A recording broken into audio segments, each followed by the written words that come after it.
Voilà, on va commencer. Donc, bonjour à tous et je vous souhaite à tous une très bonne année. Je voudrais peut-être commencer ce cours par faire quelques réflexions sur l'évolution 2021 des grands événements dans le domaine. Donc, sciences des données, ce qu'on appelle maintenant intelligence artificielle. Je pense qu'une des choses qui a été vraiment très frappante cette année, ça a été l'apparition, ou plutôt la reconnaissance de la performance de ces très gros systèmes dont vous avez sans doute entendu parler, comme GPT-3, alors, qui sont apparus en fait mai-juin 2020, avec une histoire assez longue liée aux transformeurs avant.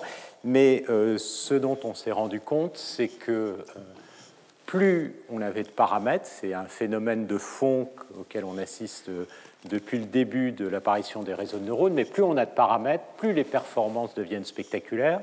Et avec un système d'analyse de texte comme GPT-3, qui est basé sur 175 milliards de paramètres, donc une quantité totalement gigantesque, qui s'est entraîné sur une grosse partie des données d'Internet, on récupère un système qui a une intelligence en apparence qui n'est plus spécialisée, c'est-à-dire que c'est un système qui est maintenant, alors qu'il n'a pas été spécifiquement entraîné pour faire de la traduction, capable de faire de la traduction dans n'importe quelle langue à partir d'une instruction qui est donnée en langage naturel et avec un seul exemple, un système qui est capable de faire des multiplications, un système qui est capable de programmer dans de nombreux langages informatiques, d'écrire des textes, de dialoguer. Donc c'est des choses qui sont tout à fait impressionnantes, et évidemment qu'on a encore beaucoup de mal à comprendre. Alors, finalement, ce qu'on constate, c'est que le domaine reste très expérimental, avec une évolution extraordinairement rapide. Si vous pensez à une conférence comme NIPS, cette année, il y a eu 15 000 papiers qui ont été soumis, ça fait 150 000 pages de recherche juste pour une conférence. Donc, c'est très impressionnant, ça va très vite, et en même temps, comme je disais, on a du mal à comprendre quelles sont les bases qui sont derrière tout ça. Alors, ce que j'ai décidé cette année, c'est justement de revenir vers les bases et de revenir un peu dans le temps long pour montrer que, oui, il y a une accélération qui est complètement prodigieuse, et du coup, on a l'impression que si on écrit un article scientifique, il sera obsolète dans 3 semaines, voire 3 mois. Pas forcément, et il y a des articles scientifiques qui restent pendant un siècle, et je vais sans doute commencer par là, c'est-à-dire notamment l'anniversaire janvier 1922, c'est-à-dire il y a exactement un siècle, de l'article de Ronald Fisher qui établit les bases mathématiques des statistiques, et on verra que, en fait, on est en plein dans le programme qui a été établi en 1922 par Fisher. Mais avant de partir de là et donc d'aller vers ces notions d'information telles qu'elles ont pu être établies par Fisher et par Shannon, je voudrais revenir sur peut-être une question de base. C'est on veut établir des modèles pour tous ces systèmes. Ça veut dire quoi faire un modèle? Et quel choix, quel type de modèle on peut essayer de faire quand on pense à de l'analyse de données en très grande dimension? Donc c'est par cette première question que je voudrais commencer le cours. Et notamment se poser la question, est-ce qu'un modèle, est-ce que c'est quelque chose a priori qu'on va définir comme un modèle déterministe ou plutôt un modèle stochastique? Et là, d'une certaine manière, c'est presque un affrontement culturel derrière cette question entre une vision très cartésienne, voire quasiment française, et plus, disons, anglo-saxonne, bayésienne. Donc évidemment, étant moi-même français, culture française, naturellement, j'ai toujours eu un biais vers cette approche déterministe. Et je voudrais montrer que ce n'est pas forcément un bon biais, et en l'occurrence que quand on monte vers les problèmes en grande dimension, c'est un mauvais biais. Alors, je vais commencer par une question très naïve. Cette question, ça va être sur le problème de classification supervisée.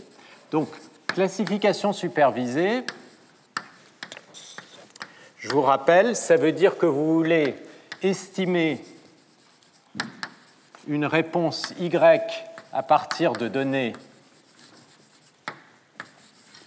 qui va être un vecteur x en grande dimension. Et ça, on va le faire à partir d'exemples d'entraînement, c'est-à-dire une famille de données xi pour lesquelles on connaît la réponse yi, et on va supposer qu'on a ainsi n données. Et la question, c'est est-ce que c'est plus difficile de résoudre ce problème quand D augmente?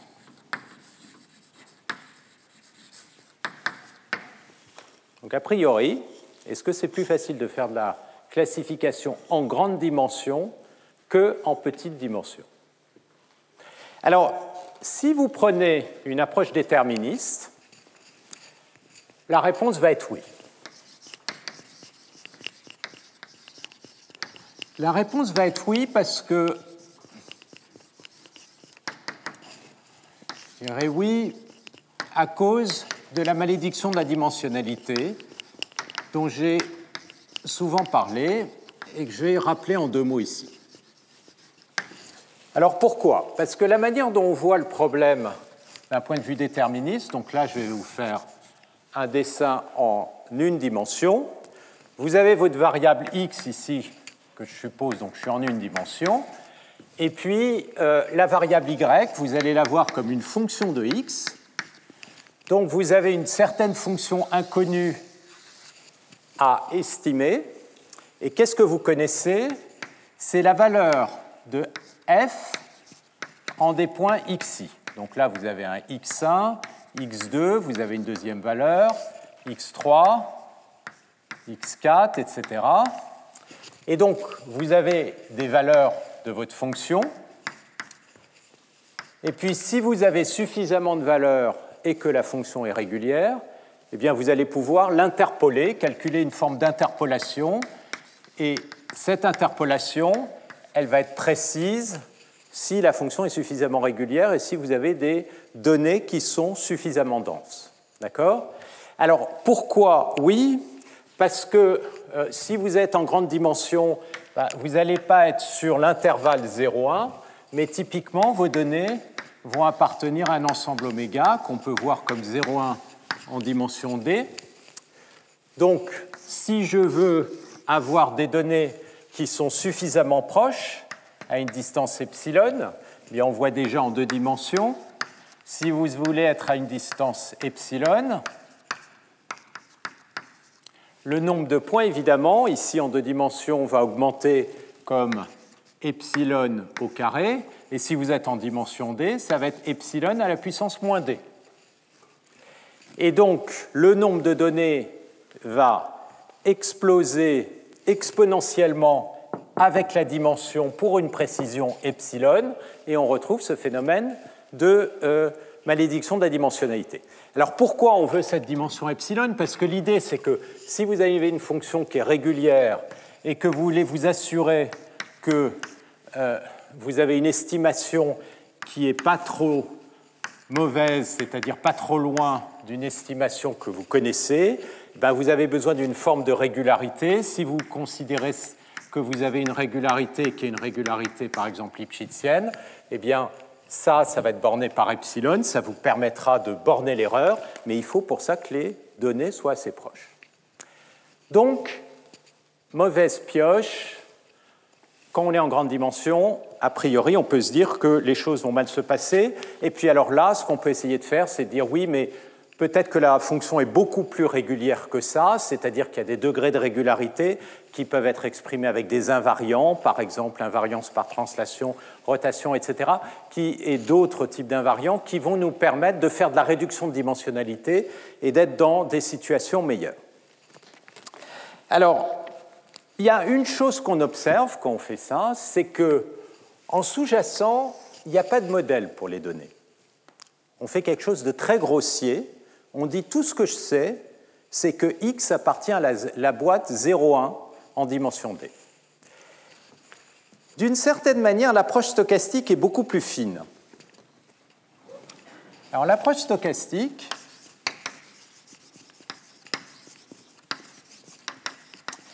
déjà, elle va vous donner une réponse beaucoup plus positive. C'est que, est-ce que c'est plus difficile quand D augmente? Non, évidemment non.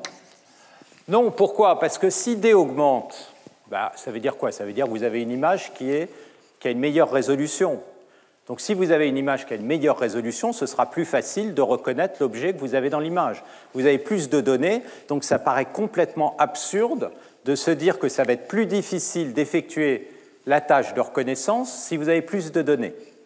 D'accord? Si D augmente. Donc il y a quelque chose qui n'est pas très naturel là-dessus. Donc c'est quoi la différence de point de vue?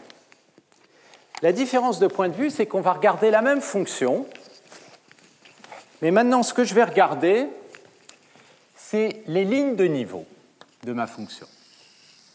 C'est-à-dire, je vais me fixer à un y donné, et je vais regarder l'ensemble des x qui correspond au y. Donc ça, c'est la ligne de niveau. Donc oméga de y, c'est l'ensemble des x tels que f de x est égal à y. D'accord? Et maintenant, ce qu'on va faire, c'est qu'on peut faire ça pour différents y ou y', donc suivant la valeur de y, je vais avoir évidemment des lignes de niveau différentes. Et ce qui va nous intéresser ici, c'est la géométrie de ces lignes de niveau.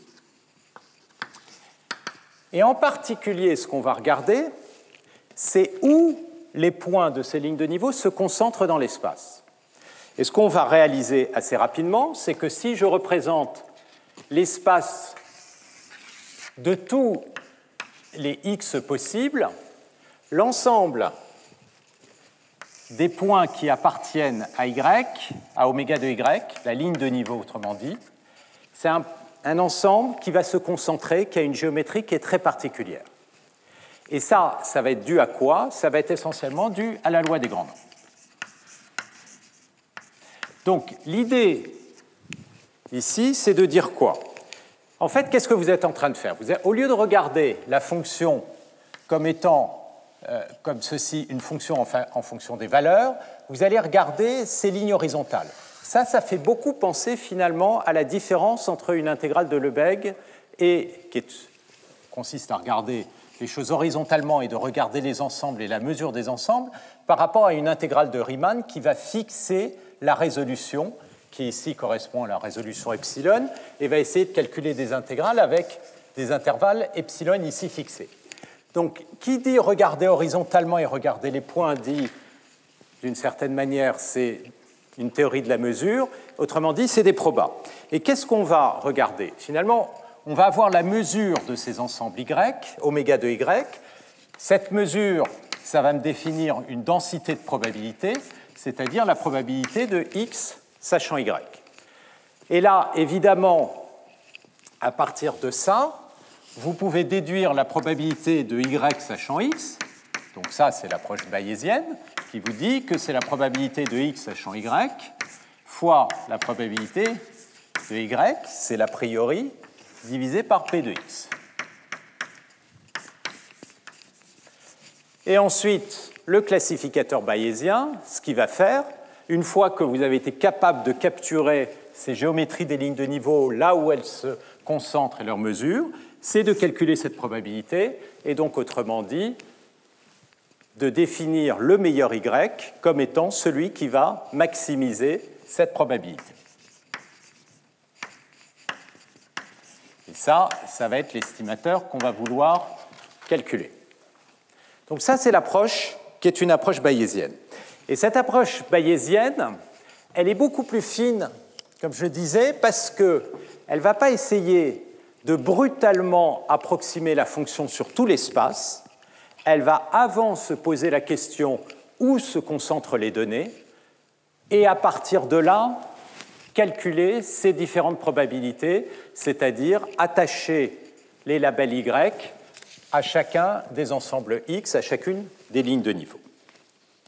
Donc, ce qu'il y a derrière, ce que je disais, c'est des phénomènes de concentration, c'est-à-dire que les données pour un Y donné vont se concentrer dans des ensembles qu'on peut caractériser. Et donc, ça va revenir aussi à faire des modèles, cette fois-ci des probabilités de x sachant y.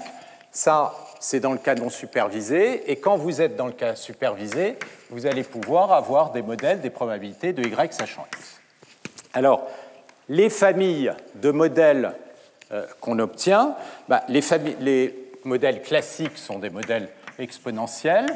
Par exemple, probabilité de y sachant x, on verra pourquoi, on peut essayer de les regarder sous forme d'une exponentielle qui est paramétrisée par un paramètre qui va dépendre de y et une exponentielle linéaire en x. Et toute la question, c'est de calculer cette fameuse fonction phi de x pour laquelle la probabilité devient linéarisée. Autrement dit, le log est linéaire par rapport à ceci.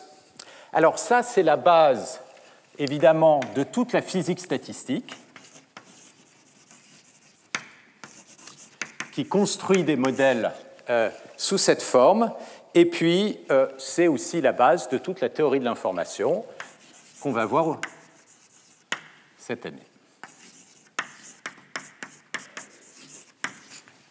Alors, toute cette vision, c'est la vision qu'a développée Fisher.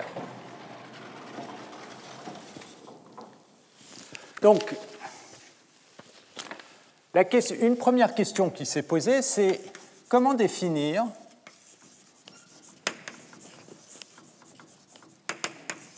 l'info des données sur une quantité qu'on veut estimer, c'est-à-dire un vecteur de paramètres. Donc là, c'est les problèmes d'inférence, et c'est cette question qui va nous amener à la notion d'information de Fisher. Alors je disais, il y a eu un très bel article qui a consacré tout ça, donc qui a été paru en janvier 1922, qui s'appelle, et que vous allez pouvoir récupérer sur le site web du cours, On the Mathematical Foundations of Theoretical Statistics.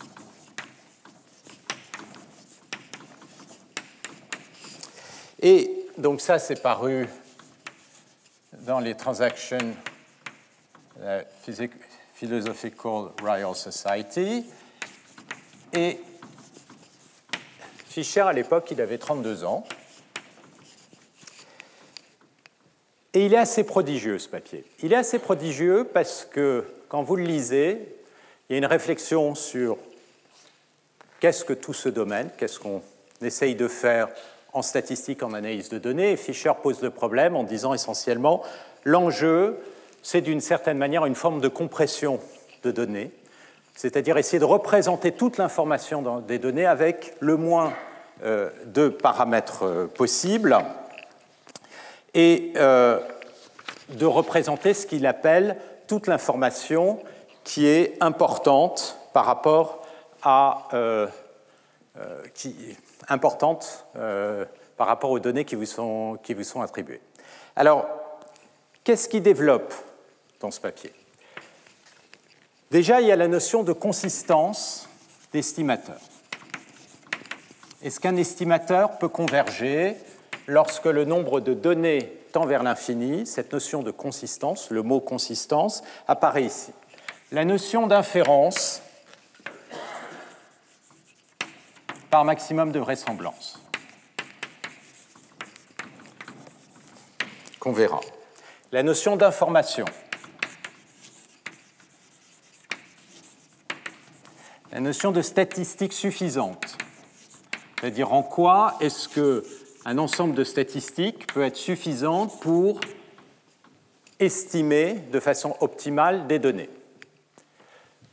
Tout ça, qui est vraiment la base de tout ce qu'on fait en sciences des données, se retrouve dans ce papier avec tous les problèmes qui sont très clairement posés. Donc la première partie du cours va couvrir, les deux premiers cours, essentiellement ces notions avec là les démonstrations qui n'étaient pas forcément dans le papier de Fisher, pour montrer à quel point on est toujours sur ce programme qui a été établi par Fisher. Alors, la manière dont Fisher pose le problème, c'est de dire, voilà, vous avez des données, donc vous avez un ensemble XI, indice, donc n données, et tout le problème, tel qu'il le pose, c'est d'être capable de modéliser la probabilité de distribution qui a donné naissance à ces données. Autrement dit, il définit une probabilité de distribution qui appartient à une certaine famille, donc qu'il indexe par θ, P indice θ de x. Et le problème, c'est estimer θ, le θ qui correspond à la distribution de probabilité qui a donné naissance à ces données xi. Donc, par exemple, Pθ de x peut correspondre à une famille de probabilités gaussiennes, auquel cas vous aurez une distribution de probabilité qui va être paramétrée par deux variables, si vous êtes en une dimension, qui vont être la moyenne et la variance. Et donc, dans ce cas-là, par exemple, ce serait estimer la moyenne et la variance, mais évidemment, on va se retrouver sur des problèmes beaucoup plus difficiles, avec beaucoup plus de variables quand on va aborder ces problèmes d'analyse de données. Donc, première notion, c'est la consistance qu'on va voir en détail. Et la consistance, ça veut dire qu'on va essayer de définir un estimateur que je vais écrire ici, θx de x, où x ici, c'est l'ensemble de mes données xi. Donc c'est une statistique. Et ce que je voudrais, c'est que ceci converge en un certain sens vers le vrai θ quand n tend vers l'infini. Donc tout le problème, c'est d'avoir des estimateurs consistants. Et l'observation remarquable qu'a fait Fisher, c'est qu'il y a un critère qui va permettre d'établir et de créer des estimateurs consistants, c'est le maximum de vraisemblance qui est très intuitif. Donc le critère de maximum de vraisemblance, l'idée, c'est que vous allez définir le θ de x comme étant le paramètre qui va maximiser la probabilité d'observer les données x pour le θ en question. Autrement dit, c'est le θ qui va maximiser Pθ de x. Donc c'est très naturel, ça consiste à dire on crée un modèle pour lequel les données sont les plus probables possibles. Mais comme vous savez ici, et ça va être l'hypothèse, que vous avez des données qui sont identiquement distribuées et qui sont indépendantes, la probabilité d'observer x, c'est le produit des probabilités pour chacun des xi. C'est la même proba Pθ pour chacune des xi. Et donc, ce qui est très tentant, évidemment, c'est de calculer le log de Pθ de x, qui va être la somme sur les n valeurs des Pθ de xi. Donc, généralement, on va regarder cette quantité qu'on appelle le likelihood, qui est le Pθ de x. On va généralement regarder le log de Pθ de x. Et ce qu'on va vouloir idéalement, c'est trouver le θ qui va maximiser l'espérance de cette log probabilité. Donc, ça, c'est l'idée du maximum de vraisemblance. Et ce qu'on va voir, c'est qu'effectivement, les théories de base de stats, on a bien convergence, on verra ça assez rapidement, au sens, et tout ça, c'est basé sur la loi des grands nombres. C'est basé sur quoi? La notion d'indépendance, et ça, d'une certaine manière, c'est la forme de régularité la plus puissante qui va permettre de vaincre cette malédiction de la dimensionnalité. Alors, l'information de Fisher, l'idée, c'est quoi? L'idée de l'information de Fisher, c'est de regarder l'incertitude autour de cette estimation. Et cette incertitude, puisque vous savez que vous allez maximiser cette quantité, ce que vous savez, c'est que la dérivée pour le maximum de vraisemblance, le θ qui va maximiser, je vais l'écrire θ chapeau, pardon, par rapport à θ, ça va être 0, parce que vous voulez essayer d'avoir la log probabilité la plus grande. Eh bien, ce que vous pouvez regarder, c'est, vous avez donc avoir un maximum, et c'est de regarder si le maximum est piqué. Une autre manière de le voir, c'est de regarder si jamais vous avez votre estimateur et que vous êtes dans un cas où l'estimateur est non biaisé, ça va être de regarder l'écart entre, comment on dit, la variance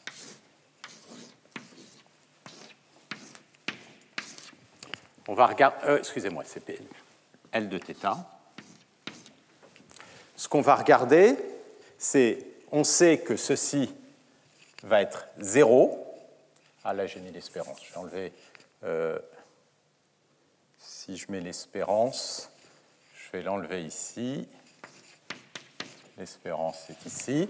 On va regarder comment ce que ceci varie autour du maximum. Et ça va nous donner une information de variance. Donc ça, c'est ce que Fisher définit comme étant l'information de Fisher. On va voir que ça peut aussi s'interpréter comme une notion de courbure sur l'estimateur. Et le résultat de Cramer-Rao vous donne une borne sur l'erreur d'estimation qui vous dit que si vous regardez la variance de l'estimateur, c'est-à-dire l'écart entre l'estimateur et la vraie valeur au carré, c'est toujours plus grand que 1 sur l'information de Fisher. Autrement dit, plus l'information de Fisher est grande, moins vous avez d'incertitude sur l'estimateur par maximum de vraisemblance.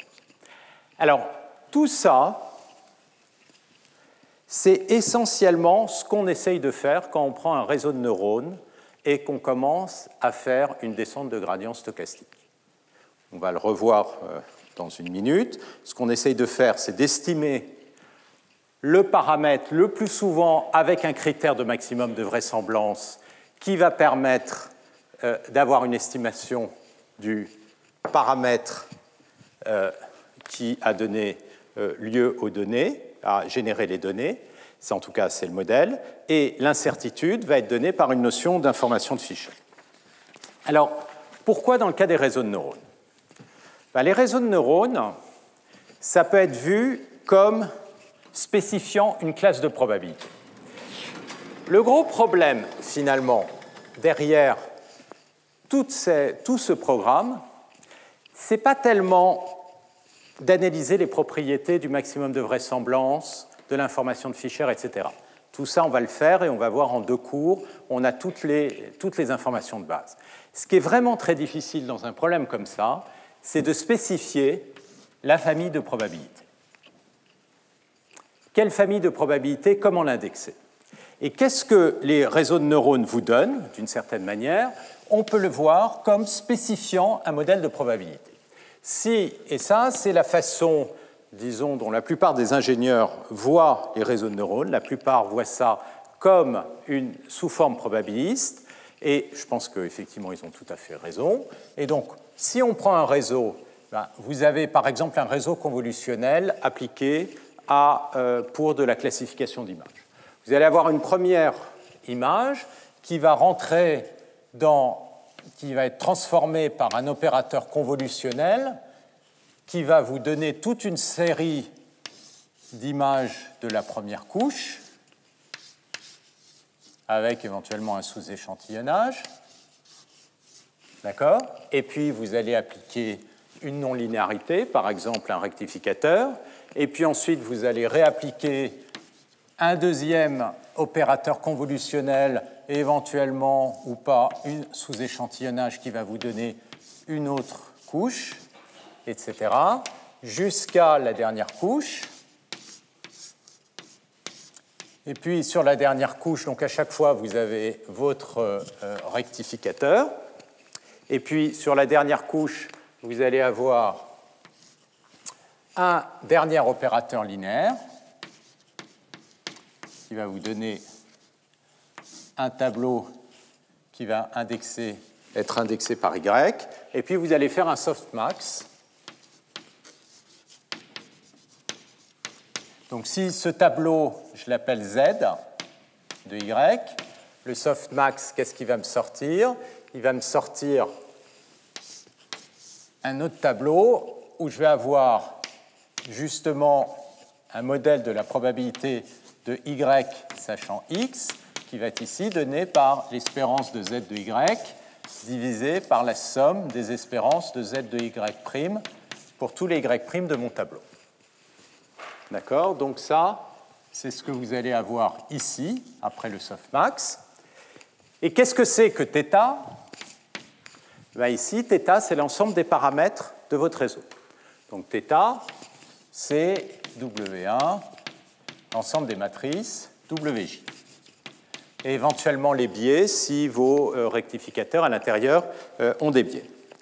Donc, ce que vous avez, c'est ceci, sachant que Z de Y, c'est le résultat de cette cascade, donc évidemment a été calculé à partir de θ. Et ce que vous allez calculer, c'est le Y, qui va être l'argument max de Pθ sachant Y sachant X, pour un X donné. Donc ça, c'est l'estimateur. Et pour optimiser cette classification, vous allez calculer le θ chapeau comme étant un maximum de vraisemblance.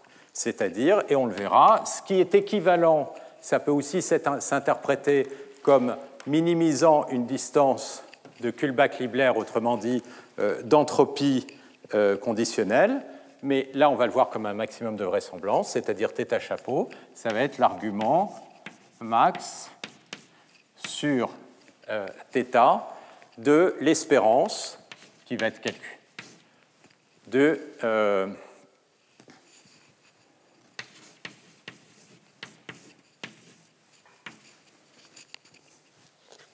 θ de Y sachant. Donc, ce qu'on est en train de faire quand on essaye d'entraîner un réseau de neurones, c'est de maximiser cette log probabilité, et donc on a une fonction de coût qui correspond au likelihood qu'on va minimiser, et comment on la minimise? Par une descente de gradient stochastique typiquement. Donc on est vraiment dans ce cadre-là. Qu'est-ce qui est assez spectaculaire avec les réseaux de neurones? C'est qu'ils définissent des familles de probabilités qui semblent être assez génériques, c'est-à-dire qui permettent de résoudre des classes de problèmes qui sont très larges. Et donc là, on tombe sur un autre type de problème qui est de comprendre la nature de ces classes de probabilités, la nature de la notion de complexité, en quoi est-ce que ces modèles sont complexes, et ça, c'est quelque chose dont je vais parler un petit peu après. Alors, ça, c'est une première vision, tout ça, de la notion d'information. Et cette notion d'information telle qu'elle est développée ici, elle est essentiellement basée sur l'idée que l'on a un modèle et qu'on essaye d'inférer les paramètres de ce modèle, que ce soit une gaussienne, que ce soit un réseau de neurones, et de voir en quoi est-ce que cette estimation est optimale, ou en tout cas converge ou pas vers les bons paramètres. Maintenant, il y a une façon totalement différente d'aborder cette question d'information, qui a été vraiment découverte, je dirais, ou mise en place par Shannon, qui est une information qui ne dépend plus du tout du modèle. Donc la question qu'on va se poser, qui est très différente et qui vient des questions de télécommunication, c'est quelle est l'information intrinsèque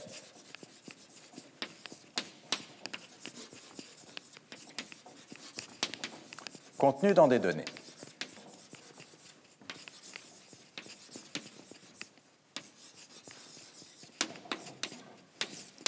Donc il ne s'agit plus d'essayer de voir en quoi des données permettent d'inférer un modèle ou des paramètres θ, mais est-ce qu'on peut définir une notion d'information totalement indépendamment d'un modèle?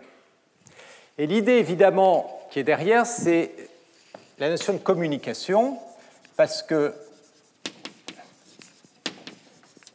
cette notion d'information doit permettre de coder, de représenter les données de façon optimale.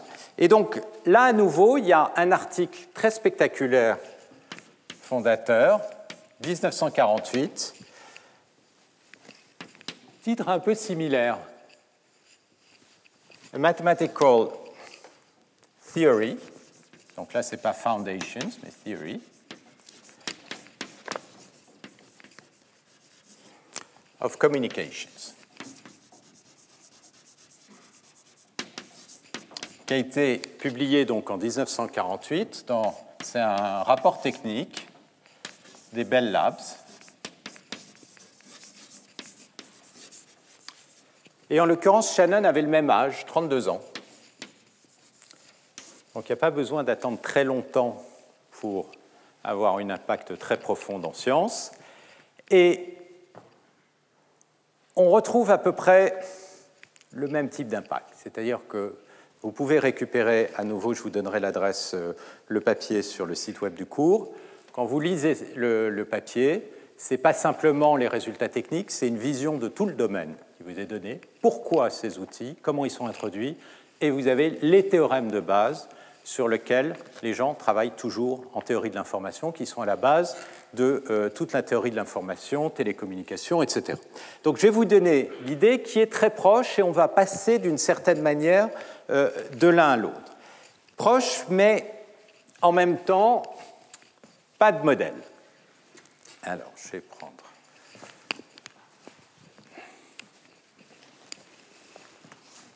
Donc, je vais aller ici.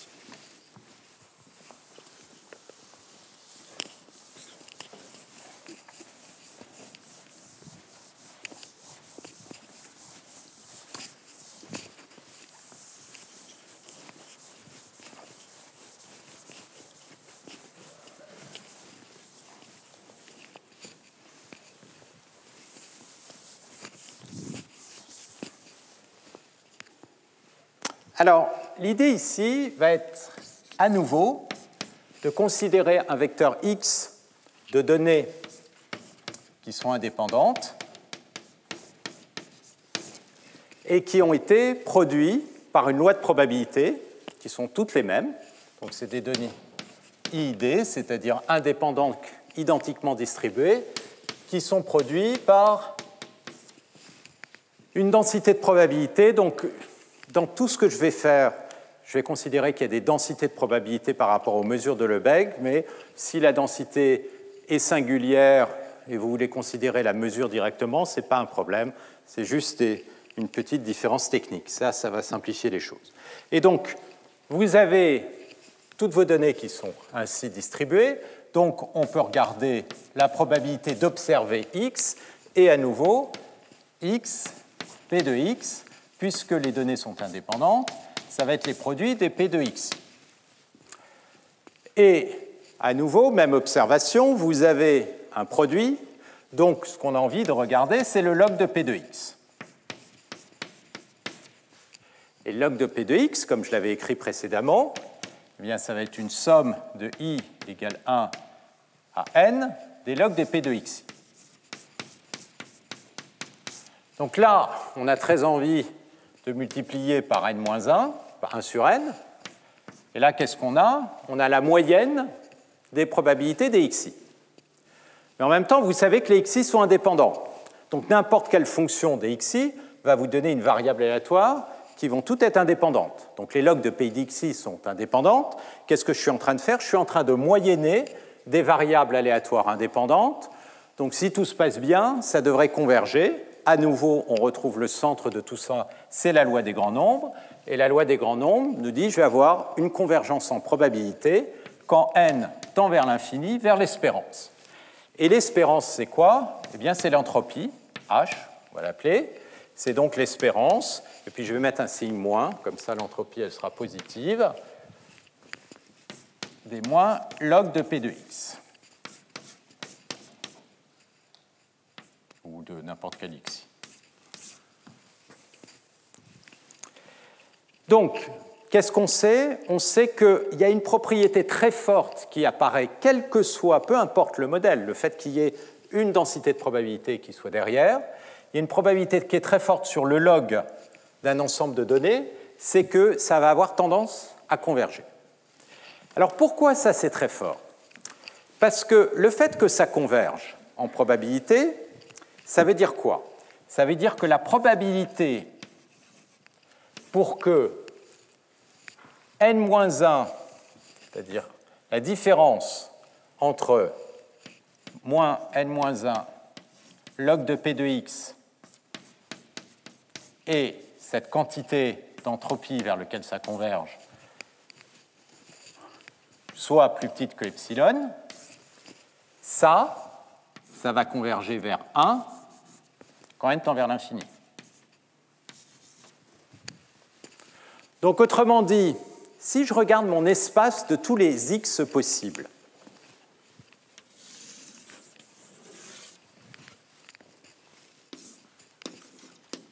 le fameux espace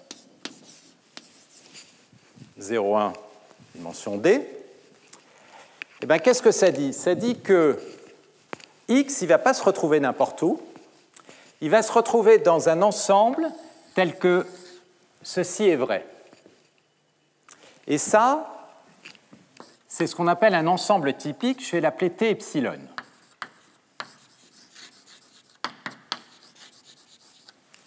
Donc, qu'est-ce que c'est qu'un ensemble ici typique?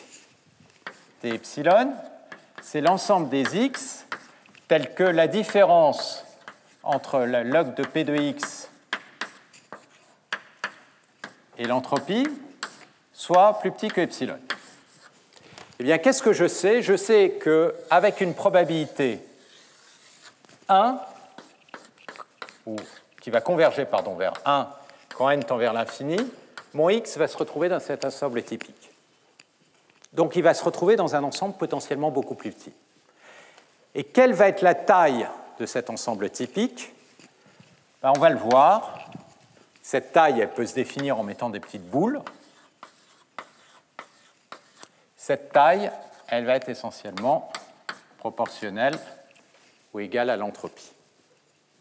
Et donc, l'entropie, ça va définir, on va le voir quand on le prend en log base 2, le nombre de bits minimum qui va permettre de coder des données. Et donc là, on se retrouve sur une notion d'information qui est plus, d'une certaine manière, une mesure d'incertitude, puisque la mesure d'incertitude, elle dit essentiellement que x va se retrouver dans un ensemble de tous les possibles dont la taille dépend de l'entropie.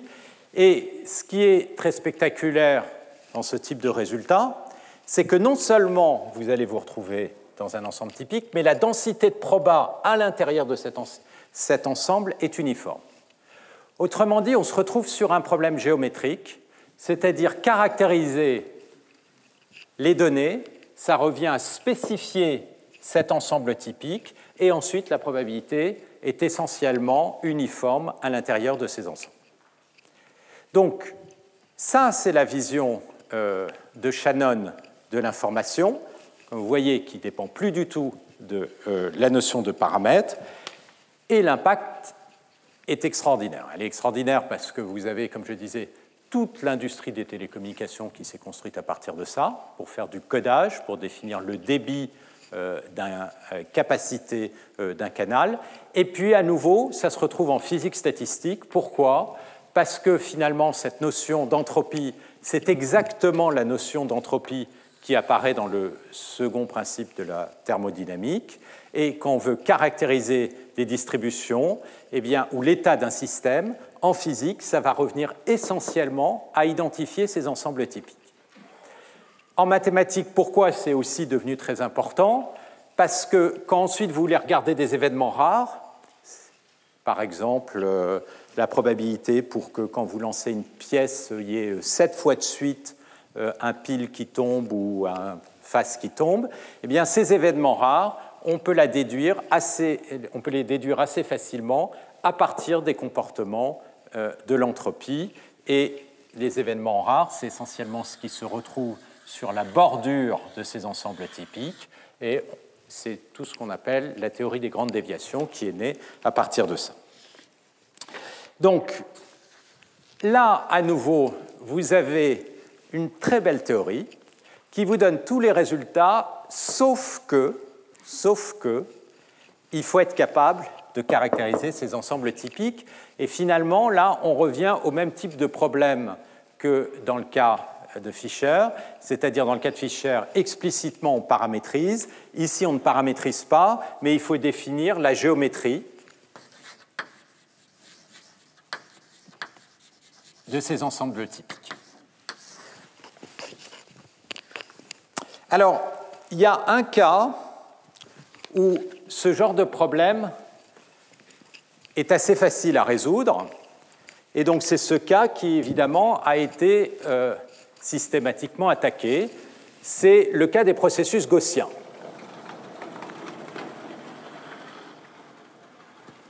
Donc, dans le cas des processus gaussiens,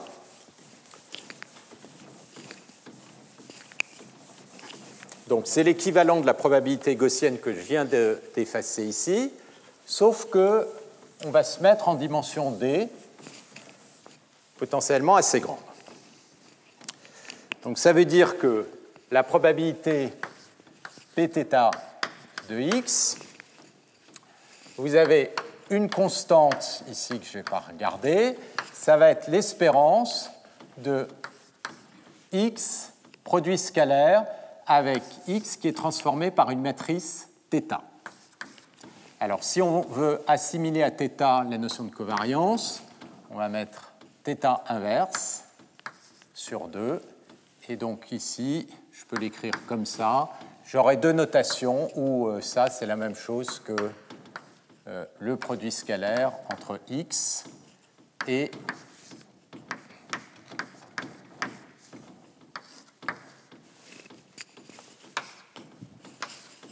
donc θ, ici, c'est une matrice qui transforme x dans un vecteur de même taille que x. Donc c'est une matrice carrée. En l'occurrence, θ, c'est la matrice de covariance du processus gaussien. Donc, c'est-à-dire que cette θ, c'est la matrice des espérances des x, x transpose, moins... on va supposer que j'ai un processus de moyenne nulle, ça va être plus facile. Et en l'occurrence, il est moyenne nulle ici parce que je n'ai pas soustrait de moyenne. Donc, ça, c'est une densité de probabilité gaussienne. Donc, l'ensemble des paramètres ici est spécifié par la matrice de covariance. Et on peut se poser la question, à quoi correspondent les ensembles typiques?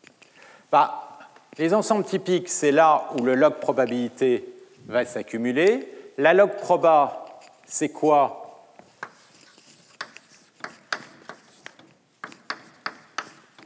À une constante près, ça va être x produit scalaire avec θ moins 1 de x. Et pour regarder la propriété de ça, une façon assez naturelle, c'est d'essayer de diagonaliser la matrice θ. En l'occurrence, j'ai une matrice symétrique, donc il n'y a pas de problème. Je peux diagonaliser la matrice θ. Et si je suis dans une base où ceci est diagonalisé, eh bien ça va être somme des coordonnées de x, x de n au carré, divisé par 2 sigma de n au carré, somme, je ne devrais pas l'appeler n la variable si je suis en dimension 2 ici. 1 à n, donc ça devient les coordonnées dans une base qui diagonalise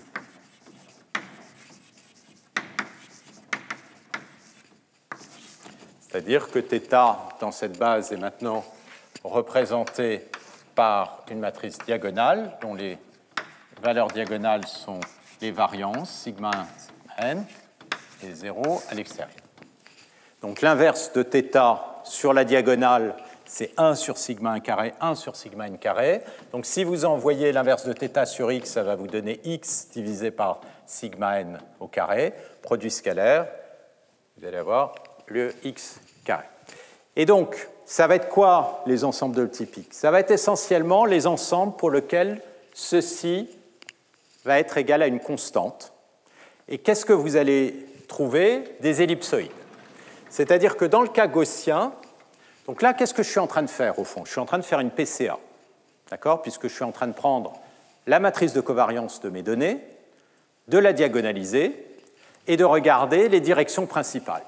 Et qu'est-ce que je suis en train de dire? Je suis en train de dire que dans le cas d'un processus gaussien, en fait, les choses ne sont pas très compliquées parce que les ensembles typiques, ça va être tout simplement des ellipsoïdes qui sont le long des axes principaux de la matrice de covariance. Et donc, on a une géométrie qui est toute simple. Donc ça, c'est l'exemple qui a été étudié très, très en détail depuis, évidemment, les travaux de Shannon. Et c'est un exemple important parce que vous avez aussi le théorème central limite qui dit si jamais je moyenne mes données, je vais avoir tendance à devenir gaussien. Ceci étant, le problème, c'est que le monde n'est pas du tout gaussien. Si vous prenez un environnement comme ici, il y a plein d'image, il y a plein de discontinuités, plein de structures, etc. Donc on n'est pas du tout dans un monde gaussien. Et à nouveau, c'est là l'aspect très spectaculaire des réseaux de neurones. C'est alors que les processus gaussiens ne sont absolument pas capables de refléter des structures un peu compliquées en physique, même si vous prenez des choses comme la turbulence, des textures, etc. Ces familles de probabilités, elles, semblent capables de les capturer. Donc ça, c'est le grand mystère. Donc, dans les cas mathématiques assez simples, on maîtrise les choses. Là où les choses deviennent beaucoup plus compliquées, c'est quand on a des densités de probabilité comme celle-ci. Donc, d'une certaine manière, le Graal de la théorie mathématique des réseaux de neurones, d'un point de vue stochastique, c'est de définir ou de comprendre ces modèles de probabilité qui sont induits par ces réseaux de neurones. Et peut-être une première question, c'est comment ça se fait, et donc ça c'est une question que j'ai soulevée nombre de fois dans le cours, comment ça se fait que ce type de structure est générique? Quand je dis générique, je veux dire par là qu'on arrive avec le même genre de structure, c'est-à-dire des cascades de convolutions localisées suivies d'un rectificateur ou d'une non-linéarité, et puis que l'on cascade avec un softmax à la fin. Comment ça se fait qu'on arrive à capturer des phénomènes aussi différents que des textures dans des images, caractériser des objets, des animaux, analyser de la musique, de la parole, calculer des énergies en chimie quantique, représenter des textes, synthétiser du langage, jouer au Go, etc. C'est quelque chose d'assez extraordinaire, comme si vous aviez une structure qui était en commun avec tous ces problèmes. Donc ça, c'est ce qu'il y a derrière ce mot complexité. Donc ça, c'est quelque chose que je vais un peu, mais pas énormément aborder dans le cours, parce que je l'ai abordé déjà, complexité et structure des architectures. On verra le temps qui restera. Mais je voudrais quand même en dire quelques mots ici. Donc, la question qui est derrière ça, et qui s'est posée depuis longtemps, c'est existe-t-il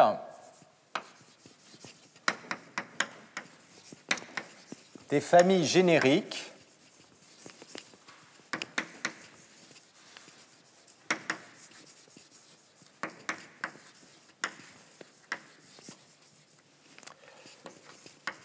pour le traitement de données?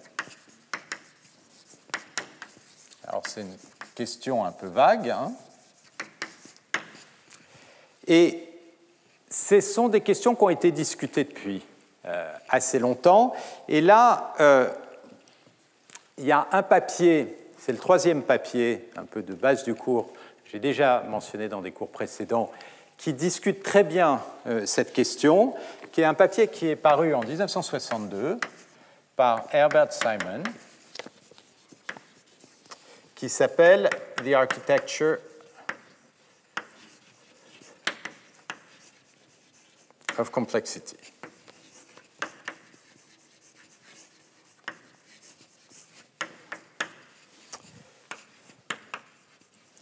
American Philosophical Society. Donc, pareil, vous pourrez le récupérer sur le site web et je vous recommande fortement de récupérer ces 3 articles et de les lire. Alors, ça, c'est un article d'un style qui est totalement différent. D'ailleurs, il n'est pas écrit au même âge. Les deux sont des jeunes chercheurs qui ont fait leurs travaux entre 25 et 32 ans, et alors que Herbert Simon avait déjà eu son prix Nobel d'économie, c'était l'un des pères d'intelligence artificielle, et c'est beaucoup plus un papier qui prend un recul par rapport au domaine et qui essaye de comprendre un peu quelles sont les structures du monde. Alors, du monde, ça veut dire quoi? C'est-à-dire qu'il observe que si vous prenez des problèmes en biologie, des problèmes du langage, en physique, la structure des images, etc., partagent un point commun, c'est le fait qu'il y ait des structures hiérarchiques qui sont derrière. Si vous prenez en physique, vous avez des particules, des atomes, des molécules qui s'agrègent, etc., pour faire des matériaux. Idem en biologie, avec les cellules qui font des corps vivants de plus en plus complexes. C'est aussi vrai du langage, où vous avez les lettres, les mots, les phrases, les paragraphes, les chapitres, etc. Ça va être vrai aussi dans les images, où vous voyez des petites patterns qui s'agrègent pour faire des structures de plus en plus complexes, etc. Donc il y a au cœur de cette architecture quelque chose qui en simplifie l'analyse, qui est une espèce d'existence de hiérarchie. Alors, comment est-ce que Herbert Simon explique l'apparition de ces hiérarchies? Il l'explique par une approche dynamique. Il dit que pour que vous ayez un système que vous puissiez observer, il faut qu'il soit stable. Sinon, il s'est sans doute déjà désintégré avant que vous l'ayez observé. Stable, ça veut dire quoi? Ça veut dire stable dans le temps, c'est-à-dire qu'il faut que vous analysiez le problème d'un point de vue de système dynamique. Et comment est-ce qu'un système peut être stable? Eh bien, en construisant des structures qui, petit à petit, peuvent s'agréger.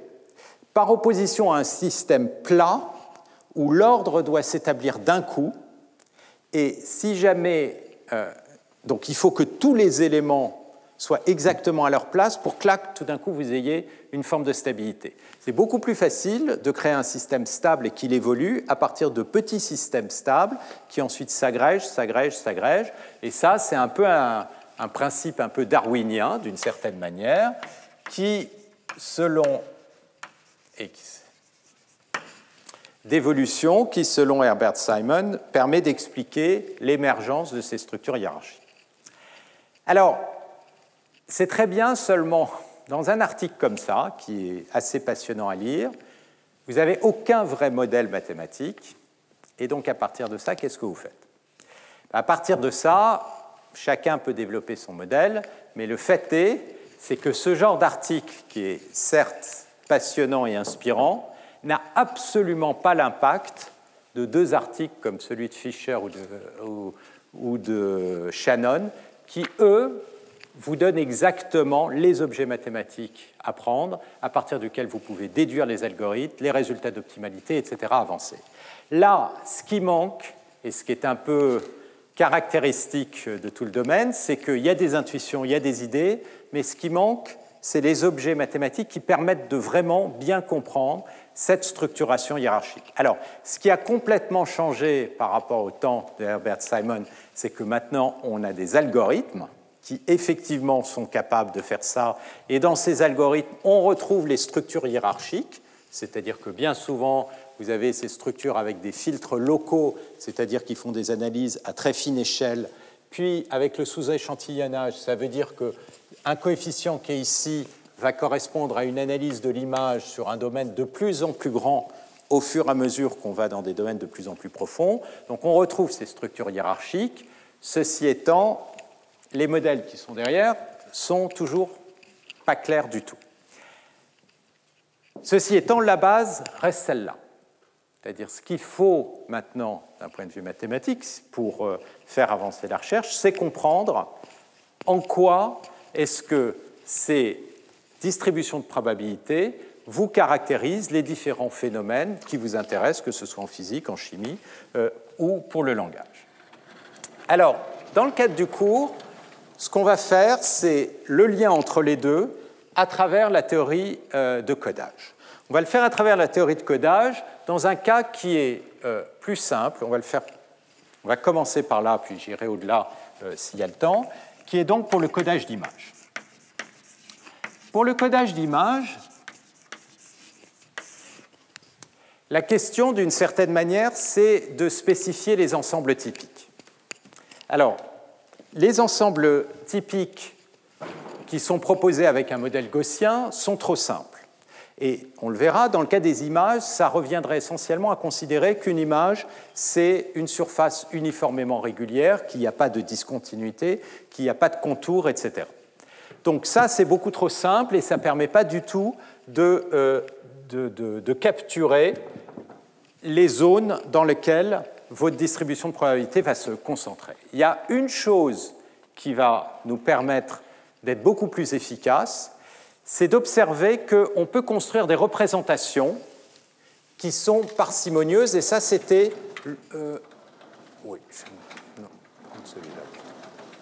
C'était le sujet du cours de l'année dernière, et je vais reprendre ici les éléments qui seront utiles pour faire le lien avec la théorie de l'information et le codage.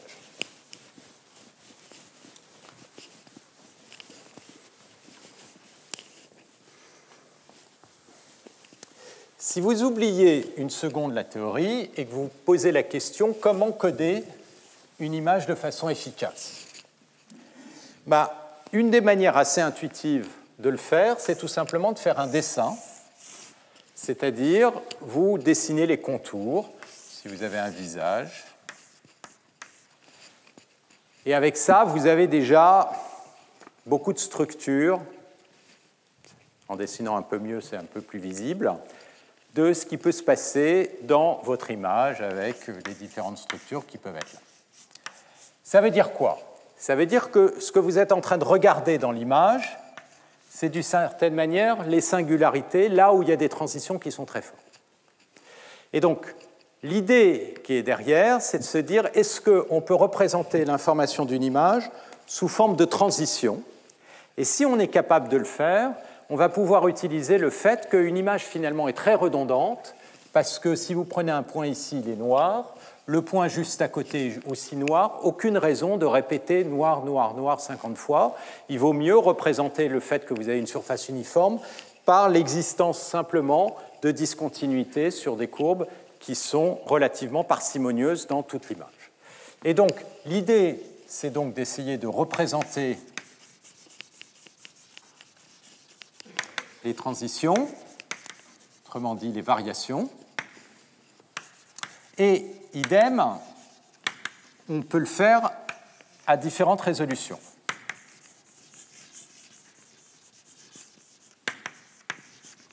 Donc ce genre de choses, on peut le faire en prenant votre image, donc, et votre vecteur x, et en le décomposant dans une base nombelette.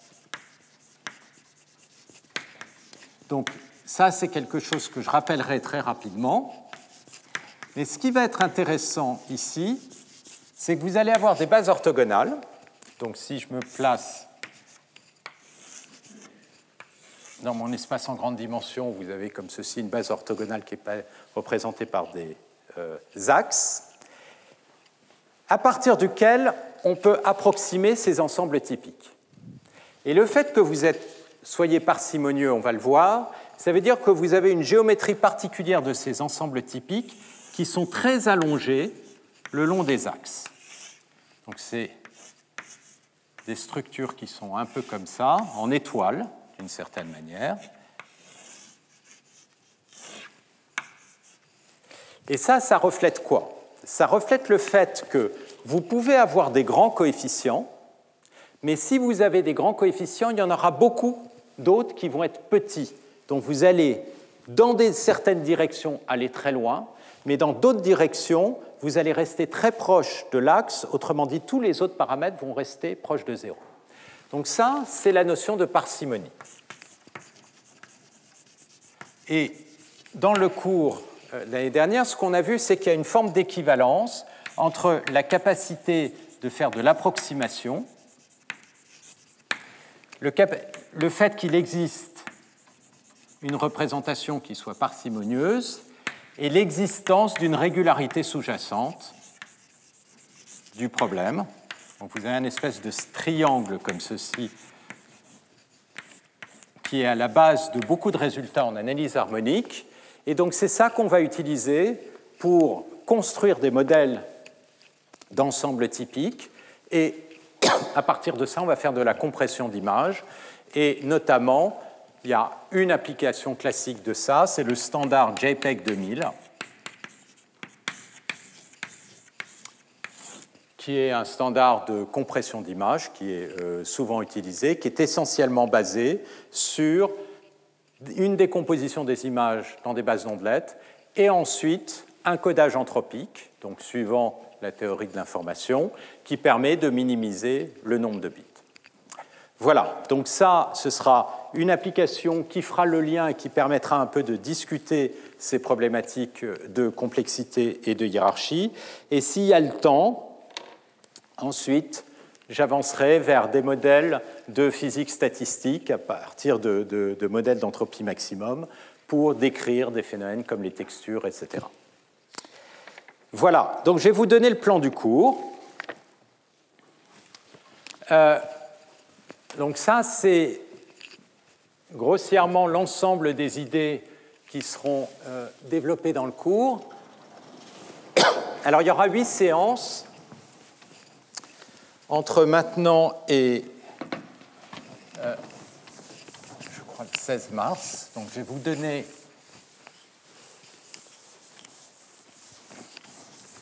Donc, chaque séance est constituée d'une séance de cours d'une heure et demie, donc de 9h30 à 11h, et puis ensuite d'un séminaire qui sera présenté par un spécialiste du domaine, en tout cas de différents domaines. Donc, on va commencer aujourd'hui, où je finis le cours. La séance cet après-midi, pardon, non pas cet après-midi, mais à partir de 11h15, sera une séance liée au challenge de données, dont je vais vous parler rapidement juste après. Donc, il y a le cours et puis les challenges. Donc, il y aura 6 challenges qui vont être présentés tout à l'heure. La semaine prochaine, donc c'est le 26, ce sera un cours qui sera autour du maximum de vraisemblance avec toutes les notions de convergence, de loi de grand nombre, etc. Et il y aura, pour le séminaire, ce sera la deuxième séance de présentation des challenges de données. Ensuite, excusez-moi, on est en janvier. Ensuite, le 2 février, le cours sera plutôt sur l'information. On continuera sur la théorie de Fisher en regardant la notion d'information de Fisher. Et puis, il y aura une session juste après de remise des prix. Donc, le but, ça va être vous allez avoir des exposés des gagnants des challenges de l'année 2021. Et le but, là, c'est un peu de voir le type de difficulté quand on attaque des challenges de données. Les difficultés et en même temps ceux qui ont réussi à obtenir des très bons résultats, le genre de méthodologie, et puis il y a des très beaux résultats qui sont obtenus. Donc ce sera une séance d'exposé des gagnants.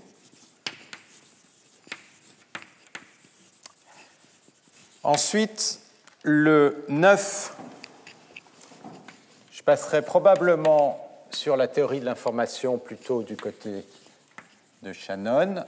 Ça dépendra de la vitesse à laquelle j'avance. Et il y aura un exposé qui sera fait par Brice Ménard qui est professeur en astrophysique, cosmologie à Johns Hopkins, et qui discutera notamment de ces notions de complexité en physique. Il a des très beaux résultats qui montrent un peu comment est-ce que cette complexité, d'une certaine manière, se simplifie aux extrêmes, c'est-à-dire dans l'infiniment petit et ou dans le très très grand, c'est-à-dire les disciplines telles que la cosmologie, et que la complexité commence à apparaître dans le domaine intermédiaire macroscopique, que ce soit biologie ou physique, et montrera des résultats en cosmologie.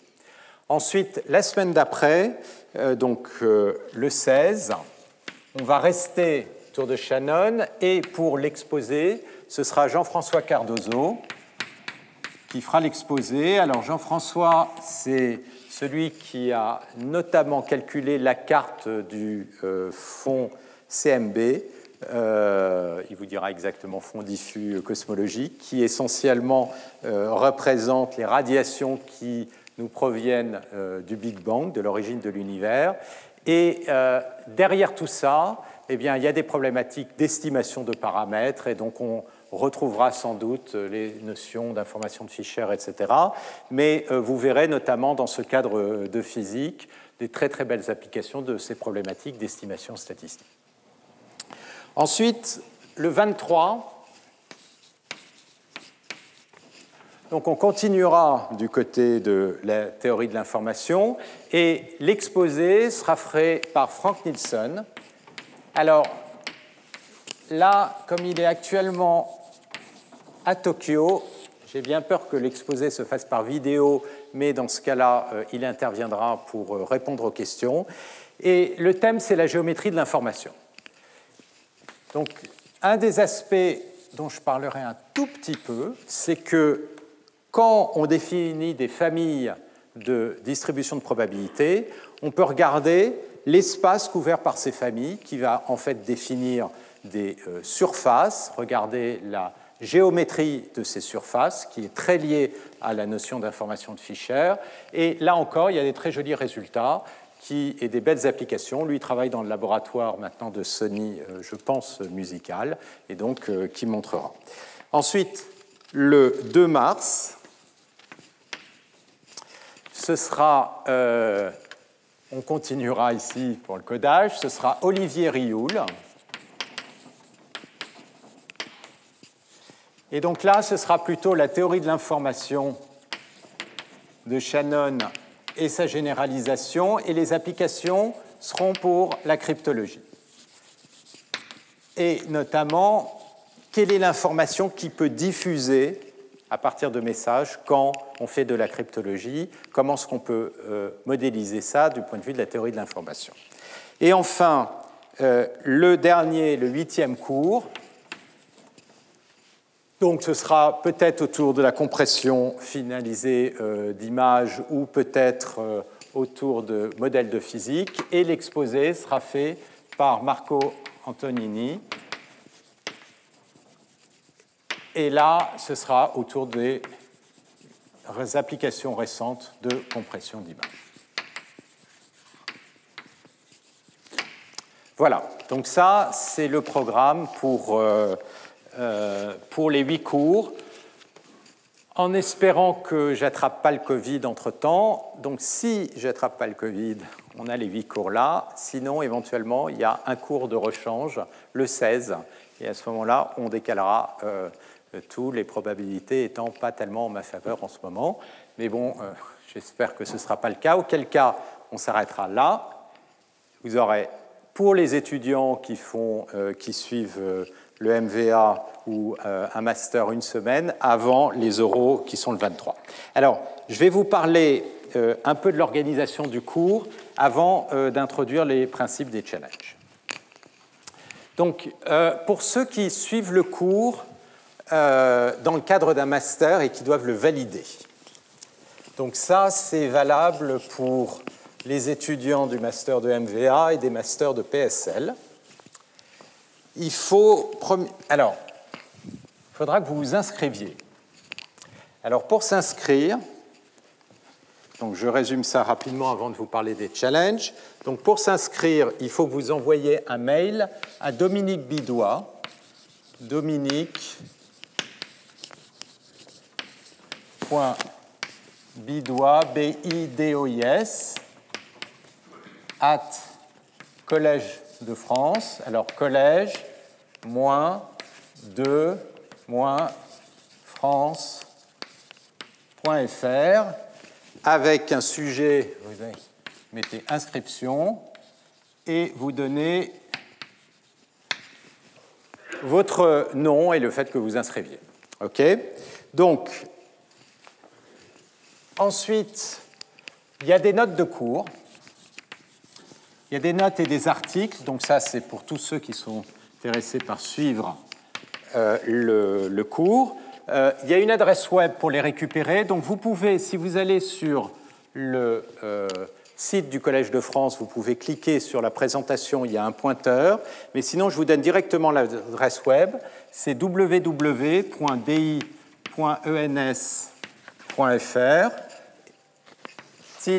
/mala, M-A-2-L-A-T, /cours-collège.html. Donc là, vous retrouverez les articles notamment de Shannon, de Fisher et de Herbert Simon.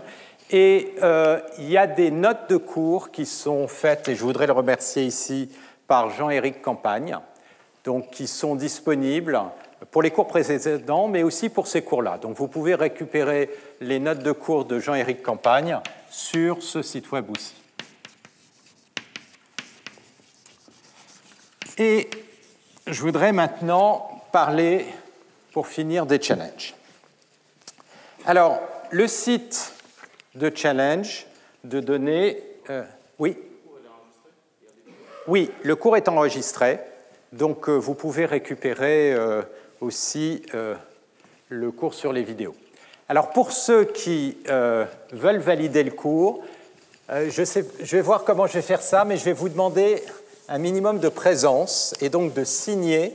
Et donc, vous pouvez, si jamais, évidemment, vous avez des problèmes de santé, suivre les vidéos, mais pour pouvoir passer l'examen final, je vais vous demander un certain nombre de présences pour éviter qu'il y ait plein de gens qui se présentent juste à l'examen. Donc, l'examen, ce sera de suivre l'un de ces challenges de données. Alors, je vous explique le principe de ces challenges qui vont vous être présentés juste après. Donc, sur le site web, c'est challenge, vous pouvez regarder, data.ens.fr. Vous verrez, il y a toute une série de challenges de données qui sont proposés par des services publics, par des entreprises, par des laboratoires. Et je vais vous expliquer le principe de ces challenges qui vont vous être présentés juste après. Et il y a le cours auquel il faut que vous vous inscriviez, qui est le cours Information et complexité, pour pouvoir faire le challenge dans le cadre du cours.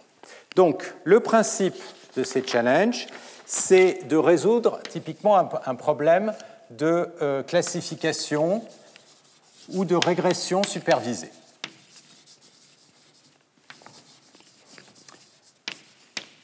Donc il y a toutes sortes de données.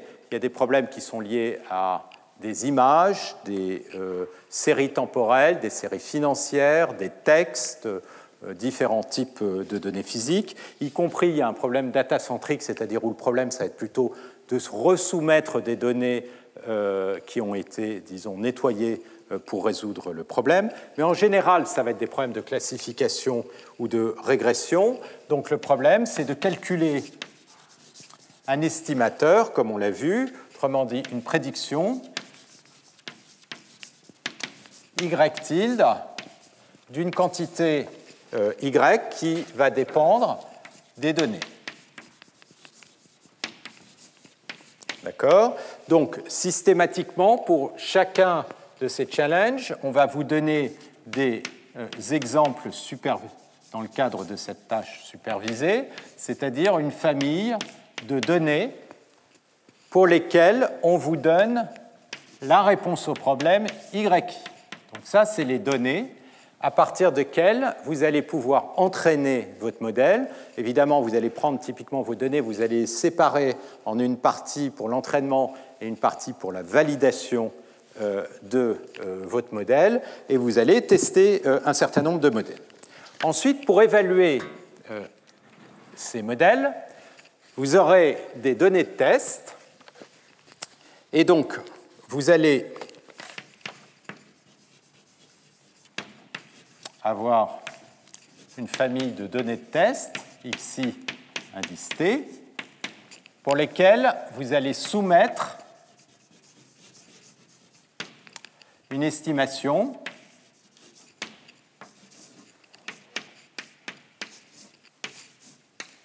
au site. Et le site va vous renvoyer un score. Donc ce score va dépendre évidemment du type de problème, va être calculé avec une métrique, et le score va refléter l'erreur entre la vraie valeur sur les données de test et votre estimation. Et vous aurez un ranking qui permet de situer votre algorithme par rapport à d'autres types d'algorithmes qui auront été proposés. Alors, la seule restriction à ce stade, c'est que vous pourrez avoir au plus 2 soumissions par jour. Le but étant de limiter l'apprentissage des données de test. Vous allez pouvoir faire ça jusqu'au 18 mars.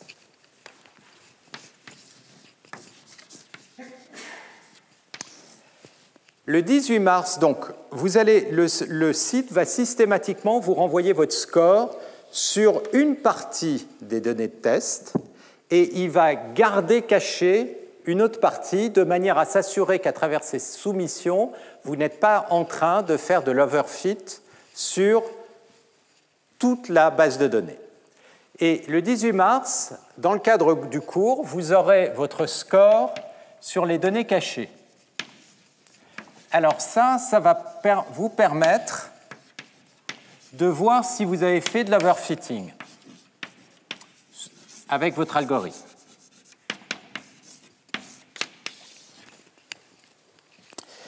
Donc, le but là, pour les élèves de chacun de ces masters, ça va être, vous choisissez l'un de ces challenges, vous pouvez vous mettre en binôme, d'ailleurs je vous recommande plutôt de vous mettre en binôme, mais il n'y a pas de problème si vous voulez travailler seul, et vous allez développer un algorithme pour essayer de résoudre ces problèmes de prédiction.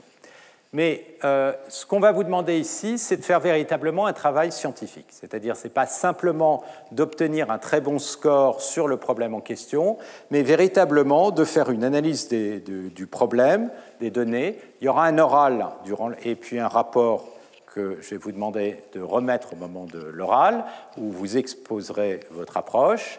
Et il y a un certain nombre de choses qu'il faut éviter de faire.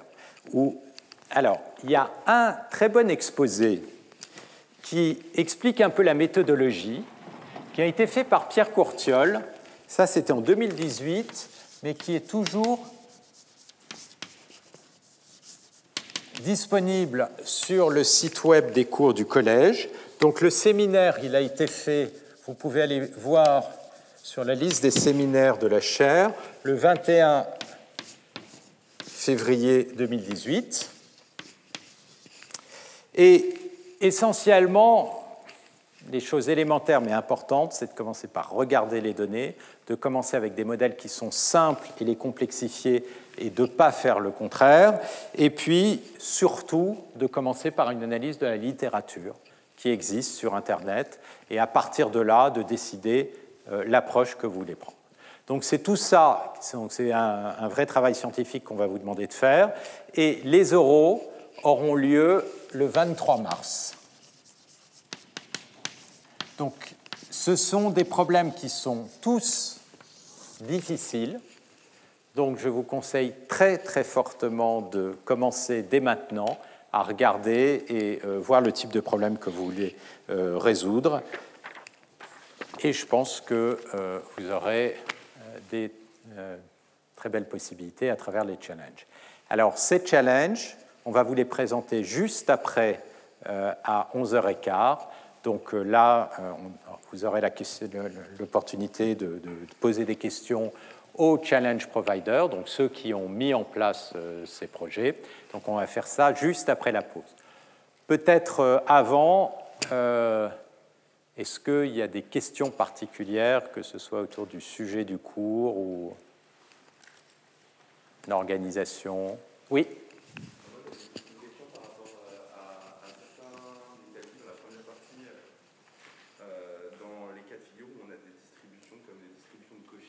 Oui. Avec des variances infinies.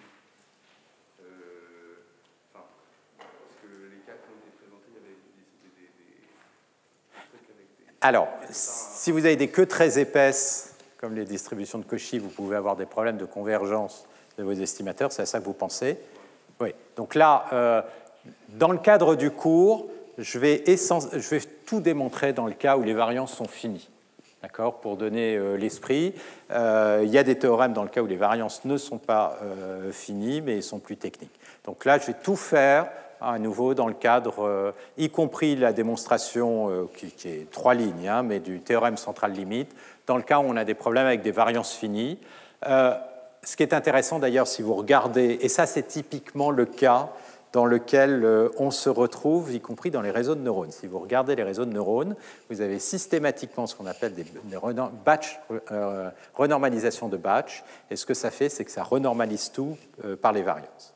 Donc on essaye toujours de trouver une représentation dans laquelle il y a des coefficients de variance finis, et éventuellement il en reste quelques-uns de variance infinie, ce qui éventuellement peut arriver pour les moyennes, et à ce moment-là, on va faire d'autres choses, mais on va se concentrer effectivement sur les problèmes de variance finie. Est-ce qu'il y a d'autres questions? Oui. Dans le cadre de master, est-ce qu'il y a des stages ou des activités de thèse? Alors, les stages, vous avez vos propres masters proposent des stages. Donc ça, vous pourrez regarder. Ceci étant, les challenges sont une très très bonne opportunité pour faire des stages. C'est-à-dire qu'il est évident que en fait, quel est l'esprit de ces challenges? Vous avez des gens qui arrivent avec des problèmes et des données, et ils sont intéressés à la fois d'avoir l'état de l'art et éventuellement des solutions qui sont meilleures que celles qu'ils ont développées, et puis ils sont évidemment intéressés par rencontrer des scientifiques, des étudiants qui sont intéressés par leurs problèmes pour faire des stages. Donc tous les étudiants qui ont eu des bons résultats sur les challenges, généralement, avaient des propositions de stages qui venaient derrière. D'autres questions? Non? OK.